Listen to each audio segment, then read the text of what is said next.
The Journey of FLEGT in Guyana formally started in 2012. But even prior to 2012, Guyana had already started discussions with stakeholders at operations that are similar to this, because it was recognized that we needed to have stakeholders as an integral part of this process if we were ever going to have a VPA that was credible, one that was achievable, and one that we could be proud of as a country. And so Guyana recognized the need to have a number of preparatory activities if the VPA was going to work. And one of the first things we recognized is, for the decision-making process to be best, we needed to have a multi-stakeholder approach to this entire process.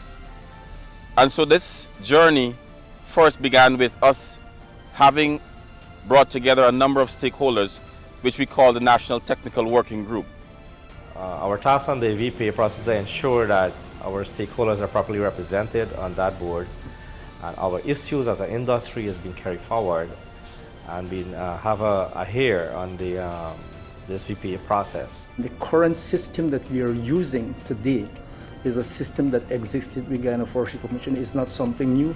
We want to put something that is workable, that is achievable, so that the community forestry organizations within Guyana would be able to fit into that. The preparatory workshop then led us into the first negotiation. And in that negotiation, a number of key things came out. And one of those very important things was the need to always have stakeholders as part of this process, and the fact that we needed to consult with all stakeholders if we were going to have a successful process. And with that also was the joint roadmap that was formed with the European Union.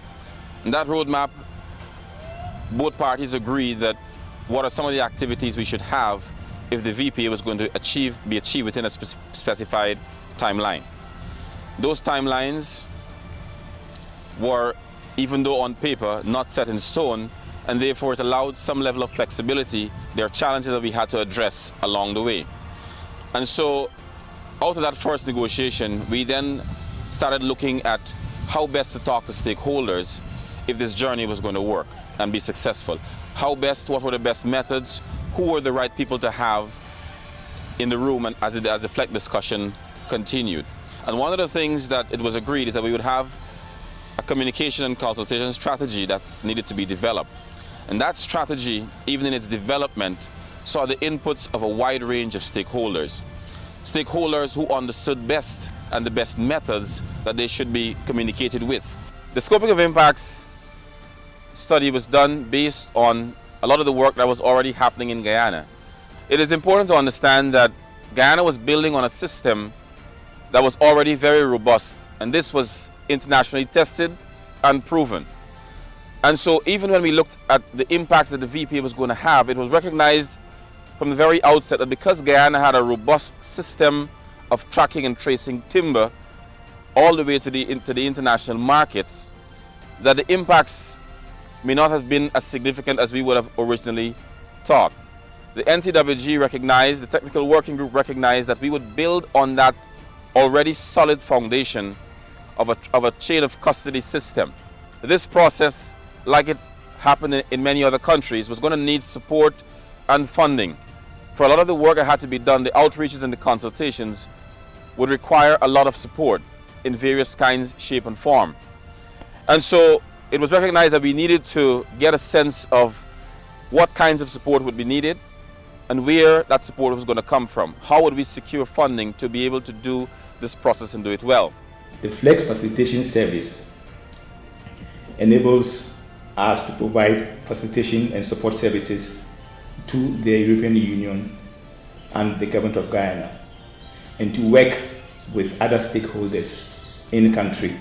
Groups like the Department for International Development, DFID, stepped in at a time when I think Guyana needed that kind of support to make this process work. The European Forest Institute was also able to step in a very big way to help with some of the annexes and the development. Maybe a bit difficult now to sort of say things, but even if it's just notice to at least the same for us. So let's. Because the EFI, with its knowledge and experience, was able to bring to the table experiences from different countries and was able to help us to see and avoid some of the pitfalls along this journey of FLEGT.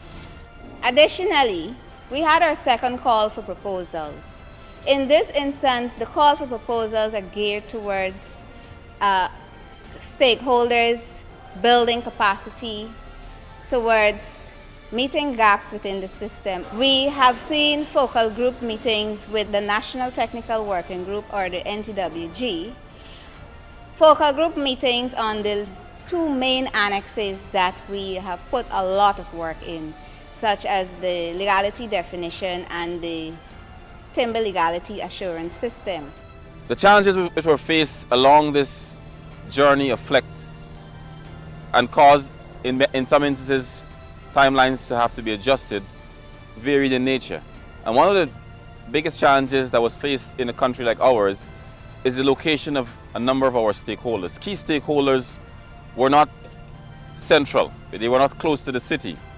And so it was recognized that we needed to go to various locations and spend time at those locations and be able to explain what the process was and how it was going to be and what were the challenges and changes that would have come when the VPA became a reality. One of the things we did as well along this journey was take a lot of the technical aspects of the VPA and produce manuals, documents, flyers, videos that were very simplified, that were built on language and simple language that the average stakeholder could understand. A number of activities have been intensified in areas of consultations with stakeholders, specifically those stakeholders who are directly involved in forestry, such as the lumberyard dealers and the sawmillers, where we have taken the initiative to go out to look at these stakeholders and determine whether or not they have had issues in meeting the requirements as it is set out in the legality definition. Even as we are about to sign the VPA, it is processes like these, workshops like these, many that have been held in the past and even continue now, where stakeholders are brought together at every stage, at every step of the process. And so Guyana is excited about where it's heading in terms of the VPA, where that journey has brought us from. It has taken a number of years, and in many cases it's taken us a little longer than we had anticipated. But again, we believe that we have a process that is strong, one that is built on participation, one that is, as far as is possible, is built on consensus. The entire FLEGT process, especially and most notably to the legality definition and Annex 5 as well as Annex 10, are based on the current laws of Guyana, and as far as possible we've tried to capture all of it in these annexes. In relation to the way that the GFC functions and the other bodies that are associated with the EU FLEGT process, because there are other ministries and statutory bodies that play an important part, like the Environmental Protection Agency, the Ministry of Social Protection, the Guyana Revenue Authority.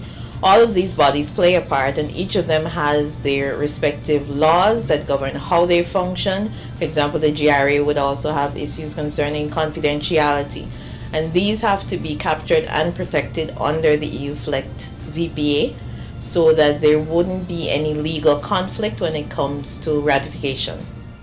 We will be looking to ensure that the EU FLEGT certificate is issued after those products will have been verified, packed into the container, sealed, signed out by the Forestry Commission officer and the GRA export officer.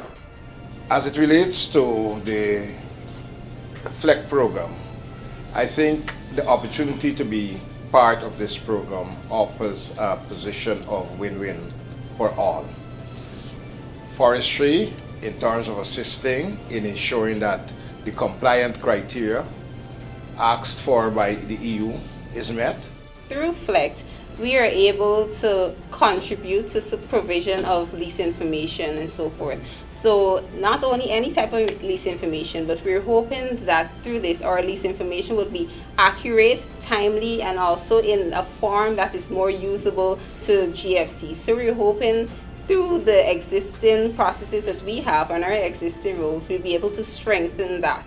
Well, our role is to supplement or provide the legal framework for which businesses and companies operate.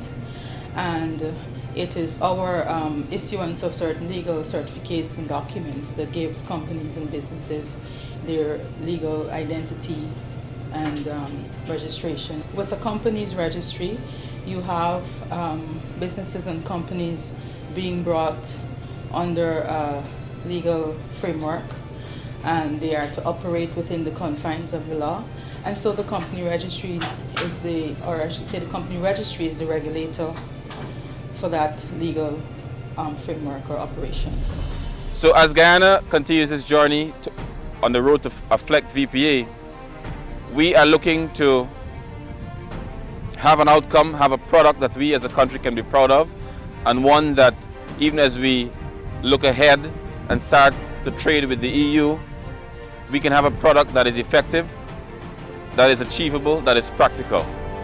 One that continues to ensure that legal and only legal timber makes its way to the European and any other market.